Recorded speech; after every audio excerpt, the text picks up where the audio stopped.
welcome to Note Doctors. My name is Paul. My name is Jenn. My name is Ben. And we are your hosts. We are all university music theory instructors who are passionate about music theory and music theory instruction. In this podcast, we will be talking about all things theory with some of the best music theory teachers in the country. If you want to know more about music theory and the most effective and innovative ways to teach it, this is the podcast for you.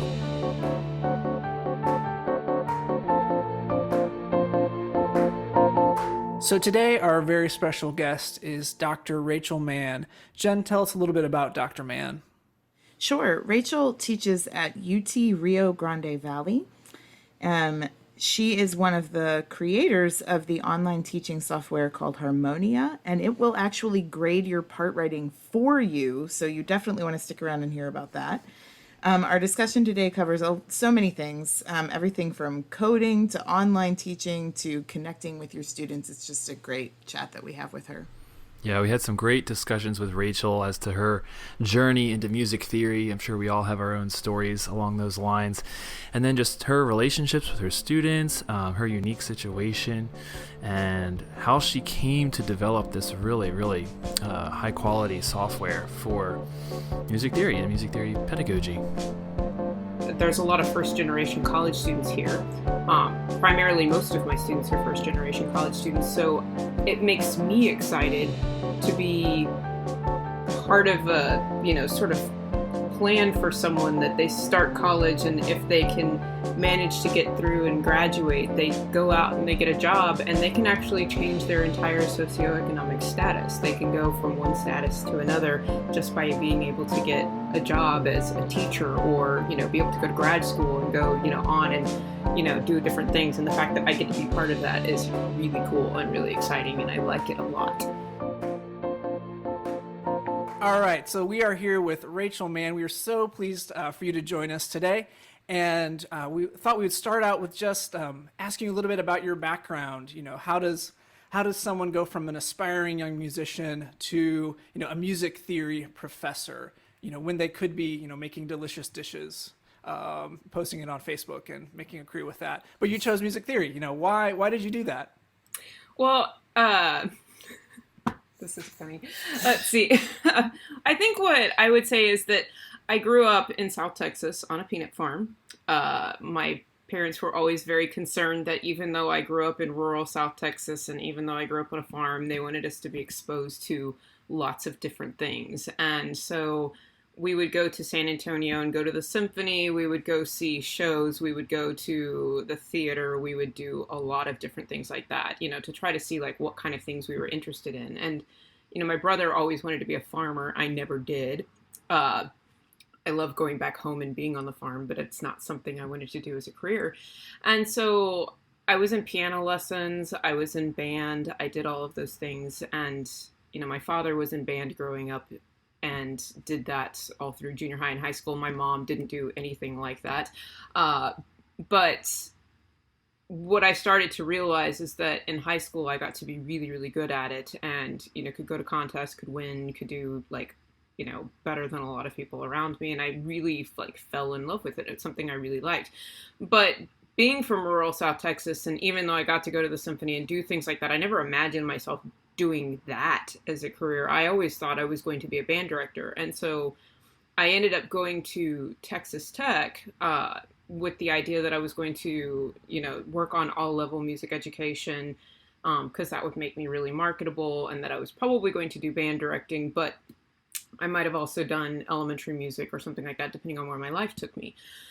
But it wasn't until I really got into my music classes and the academic music classes that I really fell in love with it. And I really liked the whole analytical side of things and diving deep into the history and looking at the context and looking at all the, analytical details of a piece. And when I would have to go out into the schools and work with horn ensembles and, teach clarinet players how to play F sharp above the break, I was like, I hate this. I don't like this. This is not what I want to do. I really just want to look into music and tear it apart and figure out how it works. And so after having a few conversations with some of my early theory teachers, I thought, let me give this a go and see what happens. So I applied to a whole bunch of places for my master's degree, and I ended up staying at Texas Tech because they gave me a teaching assistantship. And at the time, I wasn't really sure if this is what I wanted to do. So it was a job, and that was important.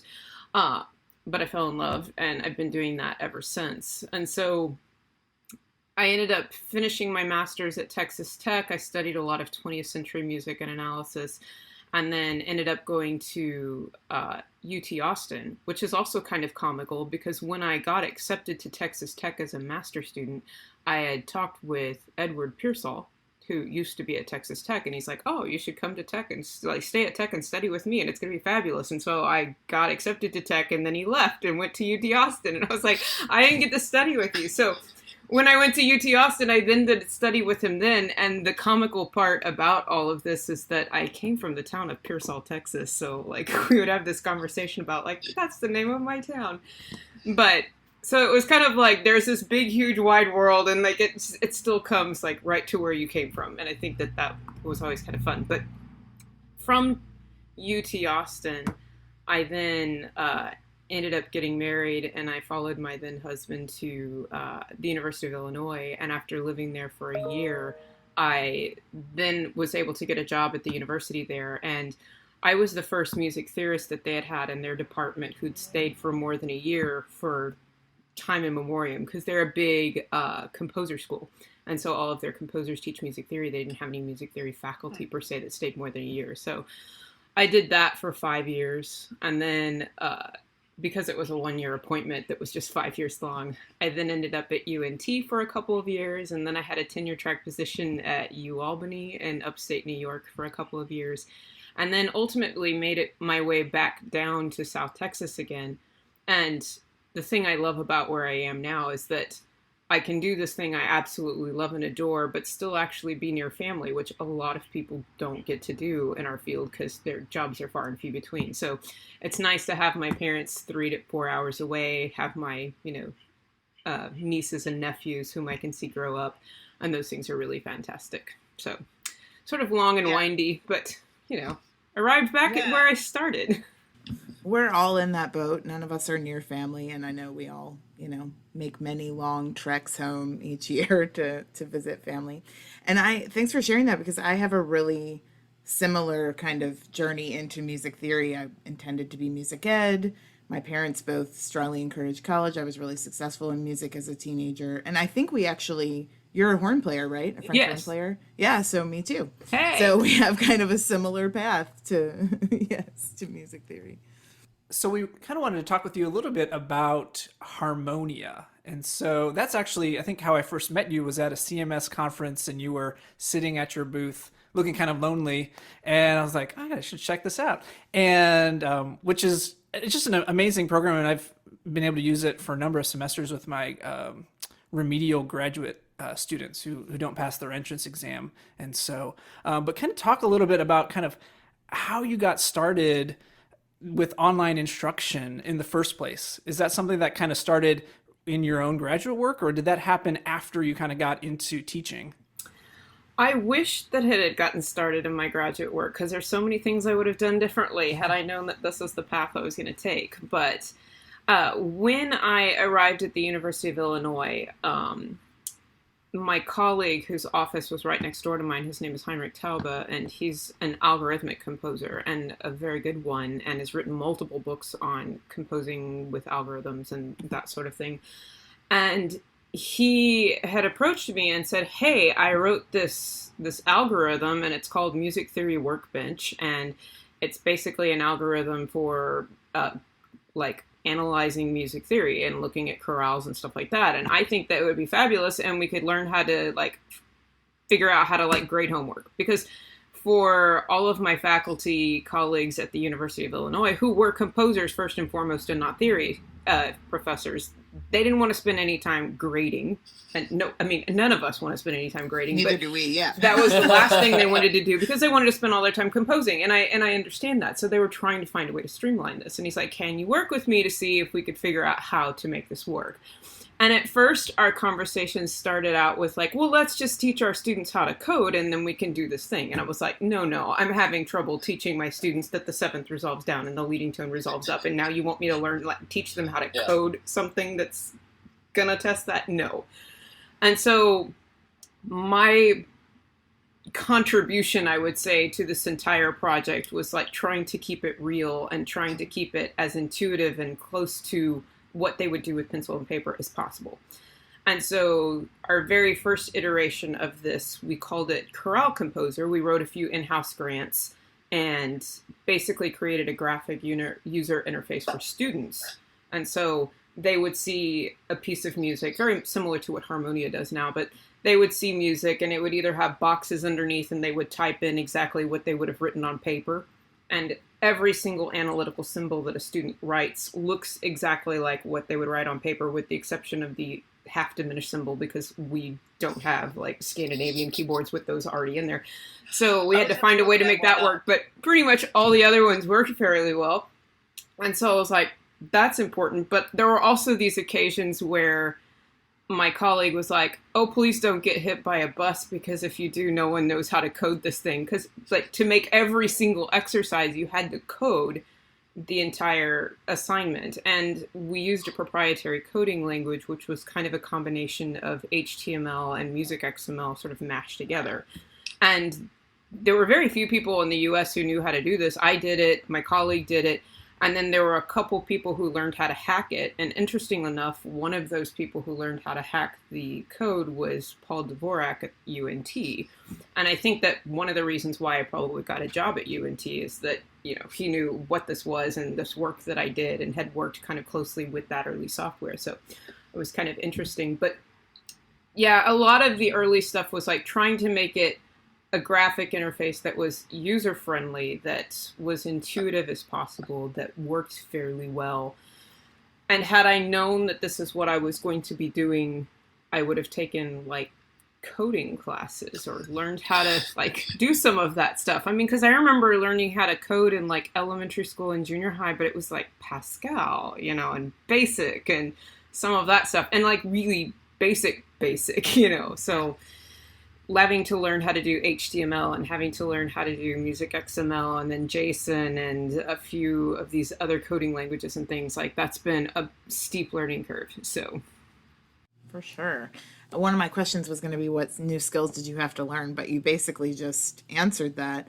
And I think the other kind of interesting thing about it is that the project for you came out of this collaboration with somebody. You know, you kind of used the things that you both brought to the table to create the software that, I mean, because grading part writing is a bear. Yeah, it's terrible because there's, you know, multiple right answers. That's what makes it a challenging thing to do. So that's really great.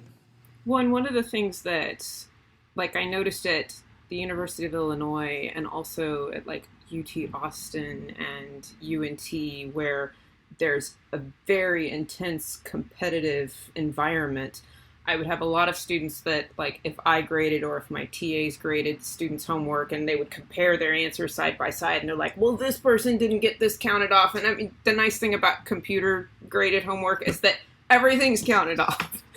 It checks everything and nothing ever slips by, and you don't have any of those problems anymore. And so that suddenly made it a lot easier. This, like, students would actually like be more concerned about, oh, I missed this, rather than trying to see if they could lord over someone else or see how someone else got more points than them, which of course we all know doesn't get anyone anywhere. But, you know, so they actually focused more on what they needed to work on. So yeah, just piggybacking on that, I definitely love the aspect of getting immediate feedback on any sort of analysis or part writing or even kind of small scale composition, just to get some feedback right away. Because sometimes you have a student in my class, for example, Tuesday and Thursday at UNT, they may not get that assignment back until the following Tuesday.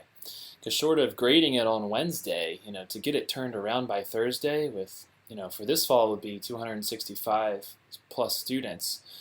To get that all turned around to them in one day is going to be impossible. And then you can say, well, here we are 1 week later. Do you remember when you wrote those parallel fists? Do you remember when you doubled the wrong thing on that? it kind of passes by, and then you're losing that really great zone of, oh, here's my feedback. Oh, that's what I did. Let me see if I can fix that kind of in real time. And that process, just that process of re-engaging and correcting and making the corrections is so important. Yeah, I definitely think that meeting them when they're actually in the thick of doing it is super important. And when we were first introducing this to our students at Illinois, that's one of the things that they all really, really like. They're like, I'm actually working on this now. I care about it now. In a week and a half, when I finally get it back, or even in a month, because some of our TAs took a lot longer to grade things, they're like, we actually care that we are doing this correctly or not. And in our early days of our software, we don't have this feature turned on right now because it's still kind of wonky and we're fixing the bugs in it, but we are bringing it back soon. In the old days, if students did a composition exercise, say they were like working on cadences and resolving 5/7 to 1, they could do a cadence in the key of G major, they could make a mistake, then they could re-download it, and when they work on it the second time, it would be like, oh, look at this, now it's in D major or it's in F major, and they could do them in a whole variety of keys. So those things were kind of interesting. That's fantastic. Yeah. And so now, like, Harmonia is not just a part writing tool anymore. It's kind of become a lot larger and a lot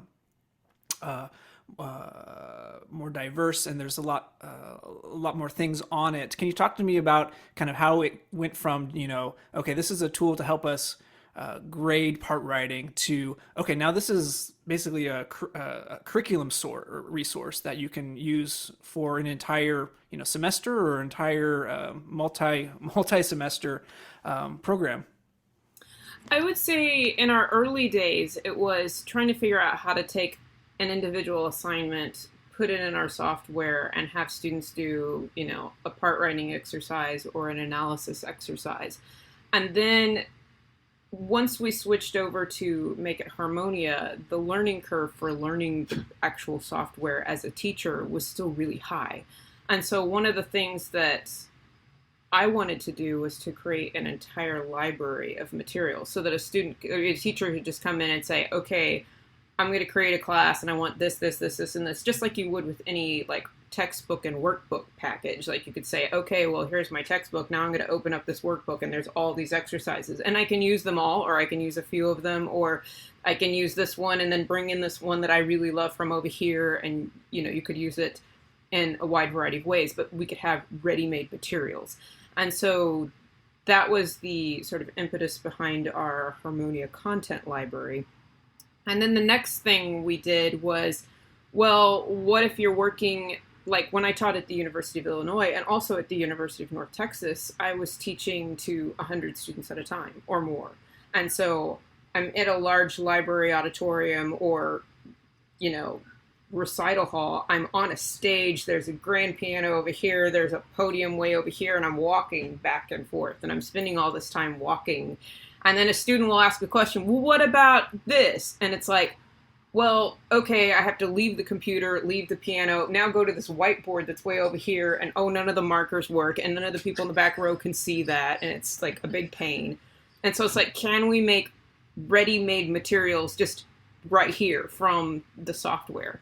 And so that's where our whole process of doing our score generators came from, where it's like, okay, so on the fly, can we create a whole bunch of examples that, students could just pull up and say, okay, like, I want an example of like 1-4-5-1 in any variety of keys, or I want 1-6-2-5-1, or I want something with augmented 6 chords, or, if you're doing fundamentals, you could say like, I want to build some scales, or I want to do, and there's a whole variety of things that you can build, and we can set the parameters for what those can look like. So I can say, I want the key signatures to have accidentals up to, 5 accidentals, or I don't want to have any C major or A minor examples. And so I can like toggle all these buttons and I can say I want them to be major keys or minor keys.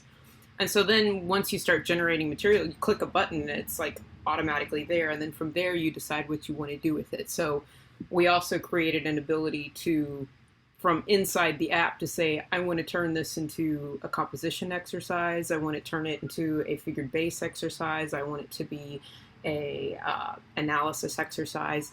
And you can, toggle that all from inside the app rather than having to code. Because the other thing that I was very adamant about was like, so we have this app, it works really well for our students. They have a really nice graphic user interface. Everything's intuitive, but this program is going to go nowhere unless people know how to code. And the average music theorist does not go to college to learn how to code. So, with the exception of the very few, and there are some out there, and I've talked with almost all of them. I've met all of them. No, It's a small world. It truly is. Oh yeah. we are a small world, and I'm a girl, so they always find it shocking that that I'm in this world. But that's a whole other conversation for another day.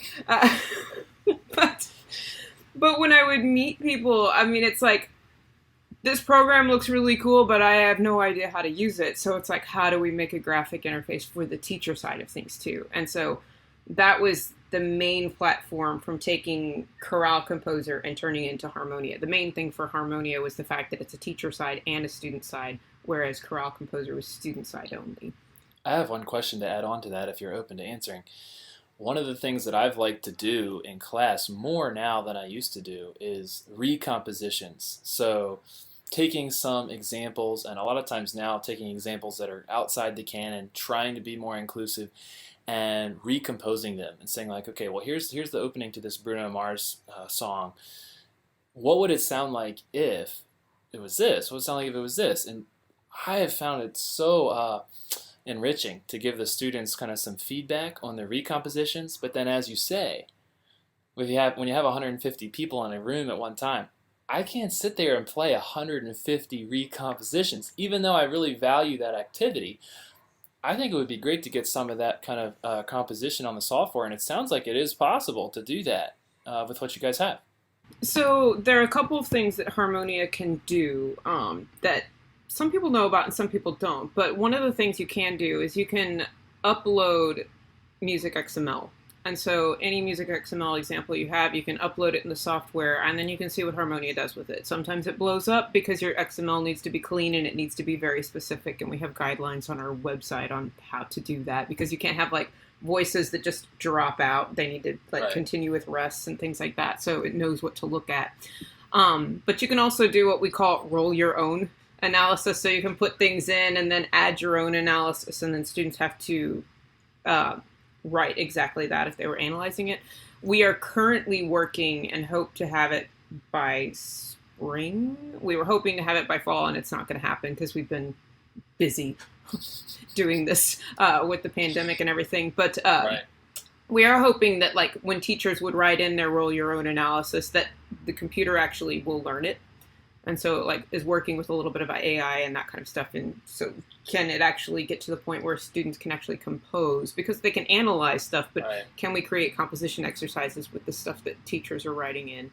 But the other thing we have in our software, and this harkens back to when we were Chorale Composer, the main platform of Chorale Composer is that it came with all of the 371 Bach chorales in the software.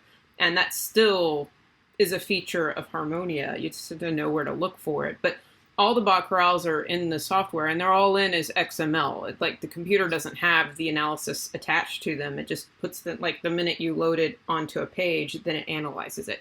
But the cool thing is you can change any of those pitches. So like I can look at the very first Bach chorale, what's it called?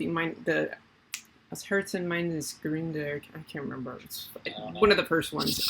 I should know it by heart. I see it, like I used to see it every day. But when we put in the very first chorale, like the first chord is a 1 chord, as most Bach chorales are. The second chord is a 4/6. And I often will ask my students, well, why did he go to 4/6? Why didn't he just go to 4? Right? I mean, and so if you just take the pitch and move it to where it would be a 4 chord, then it comes up with an annotation. You click on the annotation and it tells them they have an augmented interval. And it's like, well, that's why Bach went to 4/6. I mean, so you can actually move those things around and see like what kind of annotations are there. You can also scroll through all the Bach chorales and see all the things that, Bach doesn't follow, because he has lots of augmented intervals and lots of voice overlaps. And we've tried to go through and color code all of those errors, according to how often they appear in that canon of Bach chorales. Because some things are obviously, you never see. Like, you never see parallel fifths, you never see parallel octaves, you don't see, certain types of things. But then, like, leading tones and seventh chords, sevenths not resolving correctly, those you see, but not as often. And then, voice overlaps and stuff like that you see all the time. So we have, like, color coding so people can see it. But you can move all the notes around, you can recompose Bach all you want, and you can see how, just by moving certain pitches, it changes and marks annotations and shows you, like, how you're a lesser composer than Bach as you start to make more and more errors, so it's kind of fun. Yeah, that's Aren't super we fun. all? I love that. Love it. So I want to shift gears a little bit and ask you about where you teach, because it's a unique setting, I think, both in the kinds of students that you teach and also because the school used to be kind of like two separate schools, right? And now it's one. So could you talk a little bit about that? Yeah, so I teach at the University of Texas, Rio Grande Valley, and we are the newest school in the University of Texas system. We are a combined campus of two legacy institutions. We were the University of Texas Pan American in Edinburgh and also UT Brownsville, obviously here in Brownsville. They mashed the two universities together and gave us a medical school in Harlingen. So we have grown by leaps and bounds. We are a huge university, and I think that we are very truly a regional university. A lot of places say they're UT Austin or UT San Antonio or UT Dallas, or, and they're a specific place, but we are like we're from Rio Grande City all the way to South Padre Island and Boca Chica Beach. We have, a facility right next to SpaceX.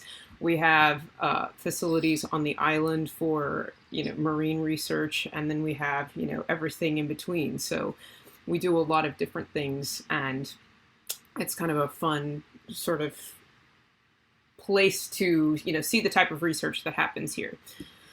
I think in terms of, like, probably other things, you sent me a list of questions of things to talk about. So one of the things that's also interesting about teaching here is that it is the southernmost point in Texas. So we are on the Texas-Mexico border. Many of my students are from this area in the Rio Grande Valley and the four-county area that makes up the Rio Grande Valley. But I also have many students who are actually Mexican citizens and drive across the bridge every day for class. Without getting into politics, that's becoming more and more difficult for them to do. I will have students who will call me on the phone at 6:30 in the morning and say, or send me an email at 6:30 in the morning saying, Dr. Mann, I don't think I'm going to make it to class today. And they take a picture of the bridge and it's 400 miles long. And they're like, I don't know if I'll be here by 8. And, that part is kind of disheartening. But I also know that with this pandemic happening and the fact that I'll be able to record all my lectures and things like that, it's something I might even try to continue into the future too, for students who may or may not be able to get across just because of some unrest that's happening on the border that day. And so that's something that, I'm now mindful of, and I'm like trying to come up with ways to sort of think about. But I think this is a very poor and economically depressed area. So I think having a very large regional university that's tied to a university system which is very big and has a lot of money is really good for this community. And there's a lot of first generation college students here. Primarily, most of my students are first generation college students. So it makes me excited to be part of a, sort of plan for someone that they start college, and if they can manage to get through and graduate, they go out and they get a job, and they can actually change their entire socioeconomic status. They can go from one status to another just by being able to get a job as a teacher, or, be able to go to grad school and go, on and, do different things. And the fact that I get to be part of that is really cool and really exciting, and I like it a lot. That's really fulfilling, yeah. And you're trying to do your part, it sounds like, to overcome some of the obstacles that the the politics will inevitably put in front of all of us, but particularly in your situation, that's beautiful that you're overcoming that in your own way. What I will also say is that I have this sort of unique position, and I don't know, it's not really that I'm unique, because a lot of people in this day and age have taught at many universities before landing, at any particular place where they are. But I have a lot of students that come in and they are absolute monsters on their instruments. They are amazing. We have extremely good musicianship happening here in the Rio Grande Valley. And that's evidenced by the fact that when you see who's going and performing at TMEA as the honor bands or as the honor choirs or things like that, so many of them are coming from the Rio Grande Valley. And we have hundreds, not tens, hundreds of students who are performing as part of the all-state ensembles every year, for TMEA. And so the quality of musicianship here is just, it's astounding to me when I see the students who are, coming through our classes and hearing them perform. They're really, really good. But even still, just based on being in this area and where they've come from and, the interactions they've had with people in the past, I feel like most of my job is being a cheerleader. It's like, yeah, I teach you music theory, and yes, I do this, but most of my time is spent like saying, no, you really actually do know this, and you're not any different from anyone else I've taught anywhere else in the country. Like, I've taught at the University of Illinois, I've taught at the University of North Texas, I've taught at UT Austin, I've taught in upstate New York, I've taught in all of these different places. You are learning the exact same material that I teach everywhere. I don't really change my curriculum. I do not dumb anything down for anyone. Everyone is learning the same things. I change the pieces because, you get bored and you want to add new things. And I'm trying to add more music by people of color and from different places and from the places where my students are from. But it's like, you can do this just like everyone else, just because you haven't had all the opportunities or because, politics and all sorts of things have left you behind for so long. You are still worthy and you still deserve this and you're still really good and you're going to go off and do great things, So I feel like most of my job is just that, like, you're good, you're great, and being a cheerleader. So do you think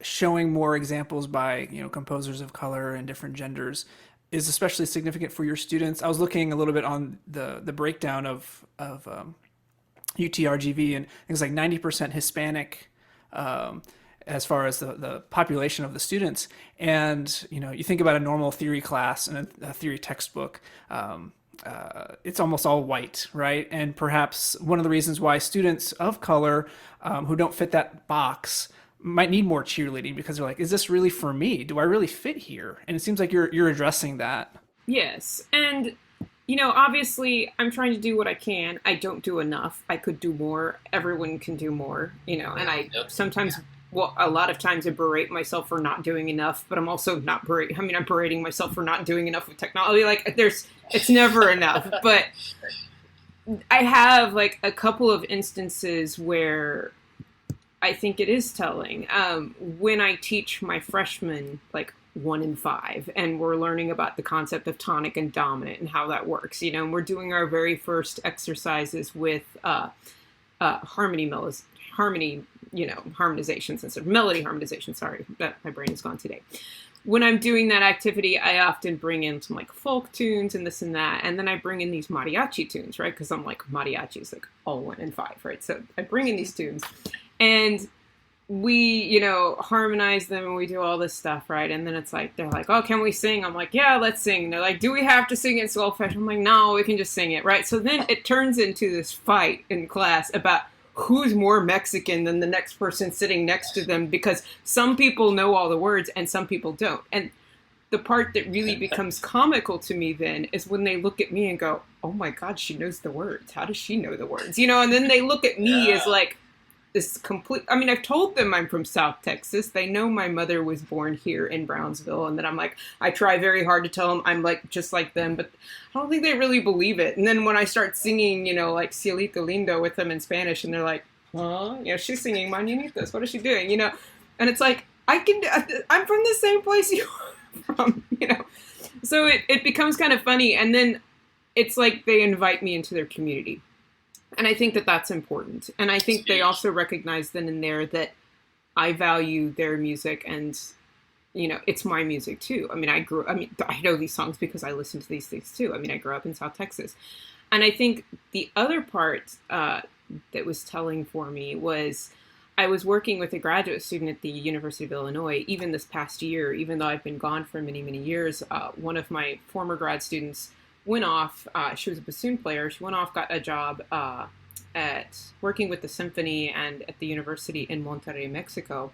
And she decided to come back and finish her degree. So she was like, hey, I worked with you many, many years ago. Would you still mind being on my dissertation committee? So I was like, sure, why not? So her dissertation involved learning a whole bunch of new music by living composers in Mexico for bassoon, solo bassoon. And so I was playing a couple of these pieces for my students, and they were like, oh, that's kind of cool. And some of them think it's weird because, not all of them love new music. I'm like, I love this stuff. But, a lot of them are like, oh, that's interesting, right? And so they're like, who is that by? And I just think they assumed it was going to be some European white male composer. And when I tell them, oh, this is by Mario Lavista, or this is by this person, and they were like, who's that? And I tell them where they're from and that they're Mexican composers, and they're just like, in shock. And it's like, they can't imagine that someone like them is, writing music that, sounds like it could come out of Darmstadt or something, and it's like, I think that, it's kind of good for us to, say, hey, there are people just like you composing really high level, really great music that people want to listen to, that people want to perform, that people want to play. And it's not just this little exclusive club that you're not allowed to join, that you can be part of this too. And can I do more? Yes, I can definitely do more. Am I going to try to do more? Yes. But, it's also hard. And, I think that's one of the things that keeps a lot of us from it. It's not that we don't believe in this idea. It's just, it's really hard to do. It takes time, and we're all seeking time all the time. I don't know about you, but I'm always running out. So yeah, no, it takes time, but I think, doing something is what's important, right? So yeah, that's part of the reason why we started having these conversations, is because we wanted to kind of expand our collective knowledge and ask each person to weigh in. Like, you have that area and that region that you're you have this proficiency in that, I wish I had, but I don't. And just to kind of talk to you about it is even just opening up my eyes even more than I had been before. So thanks for sharing that. We unfortunately are coming to the end of our time, speaking of running out of time. But before we let you go, we have just a couple, or actually three little, we have a speed round, 3 little questions, all right? These are questions you've never seen. They're locked in a secure laptop. No one has seen these questions. And so I'm going to give the first one. So this is just a short little answer. You do not have to explain your answer at all. Just whatever comes to your mind, you can answer. So the first question is 164 or 564? 564. But in Harmonia, we are very agnostic and we give you a choice. I actually appreciate go. that, because right. I have grad students who come in with 164, and it takes like 3 weeks for them to even figure out what a 564 means, because they're so ingrained to thinking of the 164 in a certain way. So I appreciate that agnosticism. Whether or not you think about it this way, or whether or not you think about it this way. Mm-hmm. I like that. all right, I'll go. Go for it, Jenn. So on your phone right now, what is the song that is played the most, that has nothing to do with work or research, just the song that's your go-to right now? I've been listening to this song called Malamente by Rosalia, and I discovered it because I watched these food podcasts with Jose Andres, and they've been trying to make dinners at home, to keep people at home, and they all try to time them to these short songs. And so, of course, him being from Spain, they're always listening to Spanish music, and I'm like, oh, I like that, because she does this it's rock music, but it's also got a lot of flamenco influence in it. I think it's pretty cool. Oh, cool. Nice. Very nice. That's really cool. Ben, you're up. I forget my question, but I think it was it minor do versus minor la? Maybe. I don't know. Is that your question? I love that question. Can I ask that, Paul? Is that cool? Yeah, I mean, there are no rules in speed round, so. All right, I would say I am a do-based minor kind of girl, but I think there are times and places where law makes a lot more sense. And so I'll show something to my students and I'm like, well, let's try it this way. And I was like, oh, which one was easier? And they're like, this one. Well, then there you go. So. No, I totally agree with that. There are really good places and advantages to the law-based minor. No doubt.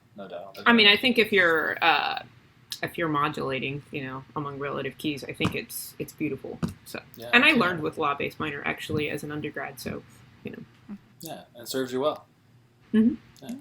Well, great. Well, thank you so much, Rachel. Can you just give us maybe just a little bit about maybe what you're working on now and maybe how people can find you if they want to learn more about what you're doing?